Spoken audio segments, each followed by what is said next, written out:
10वें अध्याय के 31वें श्लोक में भगवान ने अभी तक 39 विभूतियों के बारे में बताया। अब आगे अन्य विभूतियों के बारे में बता रहे हैं। पवनः पवतामस्मि रामः शस्त्रभृतामहं झषाणां मकरश्चास्मि स्रोतसामस्मि जाह्नवी। पवित्र करने वालों में वायु, क्योंकि क्या होता है, वायु से सब चीज़ पवित्र हो जाती है ना। कितनी भी दुर्गंध भरी एकदम अच्छी वायु आने लगे, देखिए कितनी अच्छी, कितना अच्छा लगता है, स्वस्थता आ जाती है, हर कुछ वायु से होता है। तो वायु से ही हम निरोगी भी होते हैं। शुद्ध वायु में आप बैठ जाइए, आप सब स्वस्थता आ जाएगी आपके अंदर। तो वायु से ही समस्त चीज़ें जो है पवित्र हो जाती हैं और वायु से निरोगता आती है। इसलिए भगवान क्या कह रहे हैं कि पवित्र करने वालों में मैं क्या हूँ, वायु हूँ। पवताम पवनः और रामः शस्त्रभृतामहम्। ऐसे तो भगवान राम को स्वयं अवतार माना ही जाता है कि भगवान राम अवतार हैं और भगवान साक्षात भगवान भी हैं। लेकिन जितने भी शस्त्रधारी हैं, समस्त शस्त्रधारियों में सबसे अच्छा धनुष बाण कोई चलाने वाले थे तो भगवान राम थे। उनका नाम आता है कि सबसे अच्छे धनुर्धर जो थे भगवान राम थे। अपने धनुष से उन्होंने बड़े बड़ों को पछाड़ दिया था। तो इसलिए भगवान उन सब में धनुर्धारियों में श्रेष्ठ हैं। इसलिए भगवान ने राम को अपनी विभूति बताया कि जो भगवान श्री राम हैं वो मेरी ही विभूति है। झषाणाम मकरश्चास्मि, जितने भी जलीय जीव हैं, जितने जल जंतु, जल के अंदर मछली और मगरमच्छ और कछुआ, बहुत सारे जंतु होते हैं ना उसके अंदर, तो उन सब जंतुओं में सबसे बलवान कौन है, मगरमच्छ है। तो भगवान कह रहे हैं कि जितने भी जीव जंतु हैं जल में, उनमें जो सबसे जो बलवान है मगरमच्छ, वो मैं हूँ। स्रोतसामस्मि जाह्नवी, और प्रवाह रूप से बहने वाले जितने भी नद नदी नाले झरने जितने भी हैं, उन सब में गंगा जी सर्वश्रेष्ठ हैं। गंगा जी जब तक नहीं थी, गंगा जी कब हुई, जब सगर के पुत्र को भगीरथ लेके, हाँ, जब भस्म कर दिया था, कपिल ऋषि की आंखों से भस्म हो गए थे सब, घोड़ा अपने खोजने गए थे। फिर उसके बाद राजा भगीरथ जो है उनको गंगा जी को लेने के लिए गए, क्योंकि कपिल ऋषि ने कहा कि अब गंगा जी जैसे ही आएंगी वैसे ही वो लोग मुक्त हो जाएंगे। तो उसके लिए उन्होंने बहुत तपस्या की राजा भगीरथ ने, तब गंगा उत्पन्न हुई। गंगा आई, उनके चरणों तक भगवान श्री कृष्ण के चरण को स्पर्श करती हुई भगवान विष्णु के वो आई थी। उसके पहले तो था नर्मदा नदी का इतना ही महत्व था, गंगा से पहले। हाँ, जब तक गंगा नहीं थी तब तक नर्मदा नदी बहुत महत्वपूर्ण मानी जाती है। जैसे यहाँ पर हर चीज़ में कहते हैं ना, गंगा जी में जाओ, किसी की अस्थियाँ भी विसर्जित करनी है तो लोग कहते हैं गंगा में विसर्जित करके आओ, और कहीं नहीं कहेंगे, कितनी भी नदियाँ हो, लेकिन यही कहा जाता है गंगा में विसर्जित करो। तो ऐसे ही पहले नर्मदा जी के लिए कहा जाता रहा हर चीज़।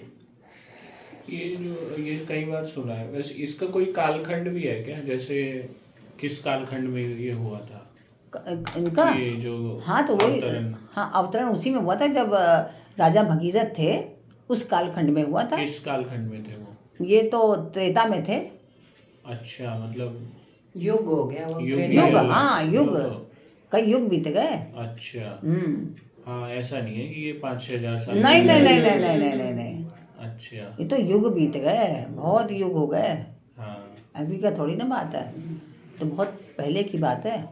बल्कि त्रेता नहीं, बल्कि सतयुग की बात है, त्रेता भी नहीं। त्रेता में तो भगवान राम थे ना। हाँ, सतयुग की बात है, सबसे पहला युग हुआ। हाँ, जो सबसे पहला युग था सतयुग, उस समय की बात है ये। कपिल मुनि तो उसी समय थे, उस समय की ये बात है। तो उस समय गंगा आई थी, तो उस समय गंगा के अवतरण के पहले नर्मदा जी का उतना ही महत्व था। लेकिन जब गंगा जी आ गई, क्योंकि विष्णु भगवान के चरण से होती हुई आई है, इसलिए उनका महत्व ज़्यादा हो गया। हालांकि अभी तो साइंटिस्ट लोग ये कहते हैं कि इसमें ज़्यादा ये तत्व हैं जिसके कारण, इन तत्वों के कारण लोगों को ही फायदा करता है। हाँ, ऐसी ऐसी जड़ी बूटियाँ इसके कारण कि इससे जो है ये ज़्यादा वो रहता है, फायदा करती है। और कहते हैं जैसे कि अस्थियाँ भी हम लोग विसर्जित करते हैं तो वो भी कैसे कैसे उसमें वो हो जाती है, खुल जाती हैं, उनमें कैल्शियम होता है। हाँ, और उसको अच्छा कर देती है, पानी को, जल को शुद्ध कर देती है, ऐसा कहा जाता है। इस पे रिसर्च भी है ना, गंगा के हाँ, जल पे ना हाँ, रिसर्च रिसर्च ये खराब नहीं होता, बाकी सारी कभी खराब नहीं होता। ये तो मुझे भी पता है कि ये हाँ, कभी खराब नहीं। हाँ हाँ हाँ हाँ हाँ, ये कभी खराब। मगरमच्छ हूँ। जलचरों में भगवान ने अपनी विभूति जो बताया मगरमच्छ को बताया।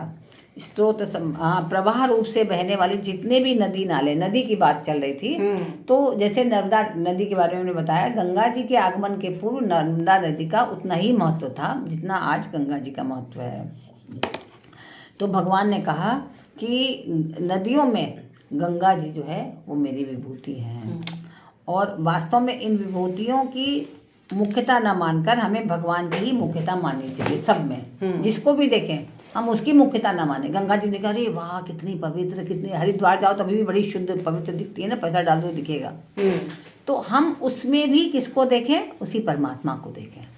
तो क्या होगा, हमारी आदत पड़ जाएगी कि हम सब जगह उन परमात्मा को ही देखने लगेंगे, हर जगह। तब हमारे जिधर देखेंगे उधर आप ही दिखोगे, जिधर देखेंगे उधर ही आप ही दिखेंगे, है ना। तो इसलिए भगवान ने यहाँ मनुष्य मात्र के लिए बताया कि तुम लोग उस विशेषता, सुंदरता आदि को वस्तु या किसी व्यक्ति की मत मानो। जैसे हम मानते हैं ना कि इस व्यक्ति की विशेषता या उसकी मत मानो कि उस व्यक्ति की। जैसे आज भी अगर आप किसी बहुत संपन्न लोग को देखेंगे, अरे वाह उसने कितना कमाया, नहीं उसने नहीं, वो उस भगवान की विभूति है। ये अगर जब हम देखने लगेंगे तो हर जन जन में हम उस भगवान को देखेंगे। जैसे भगवान, जैसे तुलसीदास जी ने कहा, सिया राम मैं सब जग जानी। तो सब जग जानी कब मानेंगे? जब हम हर किसी में उनकी ही विभूति को देखेंगे। नहीं तो ऐसे तो हम अलग ये है, ये है, ये हम ऐसे देखते रहेंगे, हम भगवान को देख ही नहीं पाएंगे। तो जितनी भी विशेषताएं हम सब में उनको ही देखेंगे, सब लोग उन्हीं की विभूति हैं। तो क्या होता है कि ऐसा मानने से या ऐसा चिंतन करने से संसार का चिंतन छूट जाता है। फिर हर चीज़ में हम जब भगवान को ही देख रहे हैं तो फिर हम संसार का अलग से चिंतन कैसे कर पाएंगे? तो हम चिंतन करेंगे उसमें भी भगवान का ही चिंतन करेंगे।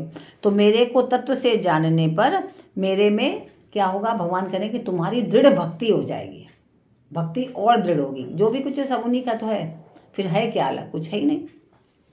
तो अब